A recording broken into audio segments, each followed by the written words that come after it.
মুক্তিযোদ্ধাদের নাতিপুতিরাও পাবে না, তাহলে কি রাজাকারের নাতিপুতিরা পাবে?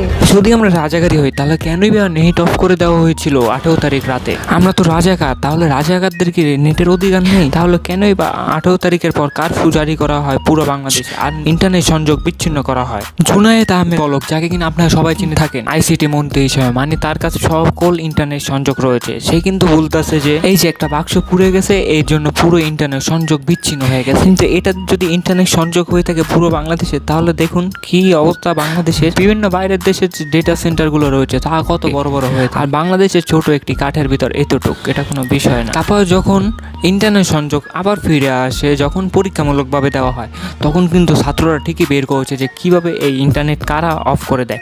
এখানে কিন্তু সম্পূর্ণভাবে স্পষ্ট লেখা আছে যে গভর্নমেন্টের থেকে বন্ধ করা হয়েছে ইন্টারনেট সংযোগ। তাহলে কেনই বা আমাদের প্রতি তারা দোষ দিতে আছে যে আমরা এগুলো করেছি কেন? তারপর জুনায়েদ আহমেদ পলক ফেসবুকে পোস্টের মাধ্যমে জানিয়েছে যে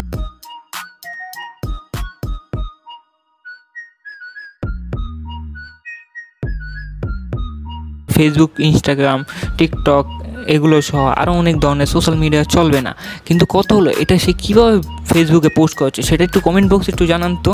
সেও কি ভিপিএন ইউজ করে নাকি তার সম্পত্তি নিজস্বই ইন্টারনেট সে পোস্ট করতেছে? ভালো কথা, তাহলে ঘন্টায় ঘন্টায় সে বারবার এতগুলো পোস্ট করে কীভাবে, যেখানে কিনা মানুষ একদম ইন্টারনেট চালাতেই পারতেছে, যেখানে কোনো নেটই না, আর সেখানে সে কতগুলো ছবি কতগুলো ভিডিও আপলোড দিতে আছে, কত পোস্ট। তার কাছে কি কোনো ইন্টারনেটের বাধা নেই? তার কাছে কি স্পিডের কম নেই নাকি তার সম্পদ ইন্টারনেট বললে তার কাছে সব ফ্রি? আর সে ফেসবুক পোস্টের মাধ্যমে এইটি জানিয়েছে যে আমার কথা হলো যারা বিরোধিতা করবে আপনার যে এগুলো ধ্বংস করবেন এগুলো কি দেখবে না মানুষ? তাহলে কেনই আপলোড দেবে না, কেনই তারা সরাবে? এটা বলুন আমাদের। সেখানে আমাদের দেশ স্বাধীন, আমরা স্বাধীন মানুষ, সেখানে কেনই বা আমরা পরাধীন হয়ে থাকবো? সে সোশ্যাল মিডিয়ার কাছে চিঠি পাঠিয়েছে, উত্তর না পাওয়া পর্যন্ত করা ব্যবহার দেবে, কিন্তু কথা হলো সে নিজেই কেন ব্যবহার করতেছে সেগুলো সে জবাব যদি নাই পেয়ে থাকে। আর সেই সোশ্যাল মিডিয়া কেনই বা তাদের সেই পোস্টগুলো সরাবে? কারণ সেই পোস্টগুলো তো বাস্তবই হচ্ছে আমাদের দেশে, তাহলে কেন সরাবে এগুলো? তারপরে এই পলক একটি পোস্ট শেয়ার করেছিল বাংলাদেশ আওয়ামী লীগের পেজ থেকে, যেটি কিনা শেখ হাসিনা অনেক মানুষদেরকে সেবা করতে আছে, অসুস্থ রোগীদের যারা কিনা আহত, সে এগুলো বোঝাতে চাচ্ছে যে ছাত্র আন্দোলনে যারা আহত হয়েছে তাদের কাছে তারা গিয়েছে,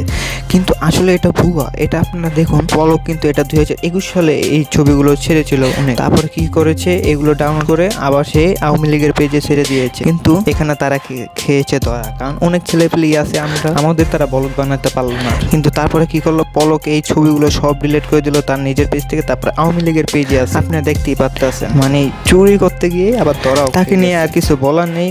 আর শুনছি এখন ফেসবুক নাকি আবার ছেড়ে দিছে, মানে অনেকেই ভিপিএন ছাড়া চলতেছে। কার ভিপিএন ছাড়া চলতেছে ফেসবুক, তাই একটু কমেন্ট বক্সে জানান। ভিডিওটি ভালো লাগলে একটু লাইক দিয়ে যান, চ্যানেল নতুন আছে চ্যানেলটি সাবস্ক্রাইব করে পাশে থাকা বেল আইকনটি ক্লিক করে দিন। আবারও দেখা হবে আপনাদের সাথে আরেক নতুন ভিডিও। ততক্ষণ পর্যন্ত সবাই ভালো থাকবেন, সুস্থ থাকবেন এবং নিজের হেফাজত করবেন। আল্লাহ হাফেজ।